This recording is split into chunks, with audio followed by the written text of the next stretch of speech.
हिकिड़ो गॾो हिकिड़े झंग में रहंदो हुयो। ही झंग मां साओ गाह खाईंदो हुयो, तलाउ तां पाणी पीअंदो हुयो, घुमंदो फिरंदो हुयो, इंजॉय कंदो हुयो, ॾाढियूं जिते वणंदो हुयो उते पियो लेथलियूं पाईंदो हुयो। हिकिड़े ॾींहुं हिनखे हिकिड़ो गाह हथ अची वियो जिथो ॾाढो ढउ कयईं। गाह खाई पाणी पी रस्ते सां वञे पियो त हिन जी ॾाढी दिलि ख़ुशि हुई ऐं मुतमिन हुई। हिनखे साम्हूं लूमड़ी मिली वई। लूमड़ीअ खे चयईं त अॼु जेकॾहिं शींहुं साम्हूं अची वञे न त शींहं खे मां इटूं हणी ख़तमु करे छॾंदुसि। लूमड़ीअ चयसि त गॾा बेवकूफ़, अहिड़ी बेवकूफ़ी न कजां। तूं भले गॾ हुज, तो में केतिरी बि ताक़त हुजे, पर शींहुं आख़िरकार शींहुं आहे ऐं शींहं जी ताक़त जे अॻियां को बि जानवर न आहे अची सघंदो। अहिड़ी कॾहिं बि बेवकूफ़ी न कजां। गॾ इन ॻाल्हि खे सम्झी वियो, पर हिन सोचियो त शींहुं ताक़तवर आहे, सभिनी झंग जे जानवरनि जो बादशाह हुआ, मूं में बि जेकॾहिं शींहं जी ताक़त अची वञे या शींहुं थी वञा त ॾाढो भलो। हिकिड़े ॾींहुं ही घाटे झंग में निकिरी वियो, रस्ते सां वियो पिए त हिनखे हिकिड़ी शींहं जी खल नज़र आई। हिन चयो कमु त वाह जो थी वियो।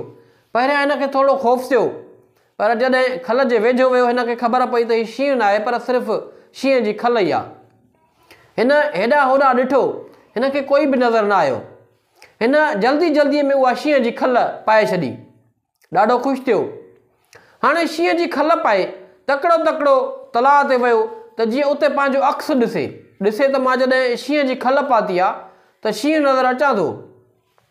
हीउ जीअं तलाउ जे वेझो वियो त सभई जानवर हिनखे ॾिसी ऐं डिॼण लॻा ऐं भॼण लॻा। जानवरनि सम्झो त शायदि शींहुं अची वियो आहे। गॾा बि ख़ौफ़ में वठी भॻो।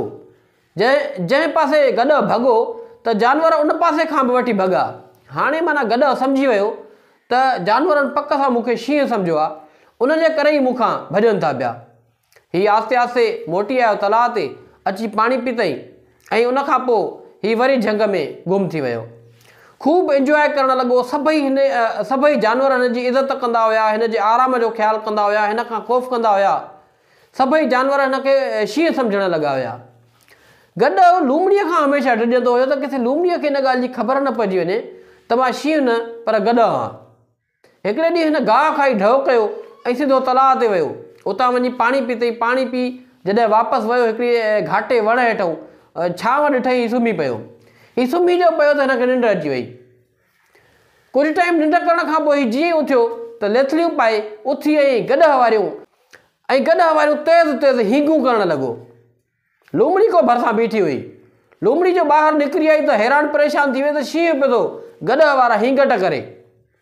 लूमड़ी भॼंदी आई त भला शींहं खे अलाए छा थी वियो आहे, अॼु गॾ वारा हींगट थो पियो करे। लूमड़ी जीअं वेझो पहुती ख़बर पियसि त शींहुं त न आहे, हीउ त शींहं जी खल में गॾ आहे। लूमड़ी गॾ जे वेझो आई ऐं चयईंसि त बेवकूफ़, शींहं थियण जे लाइ शींहं वारियूं आदतूं बि धारणियूं पवंदियूं आहिनि।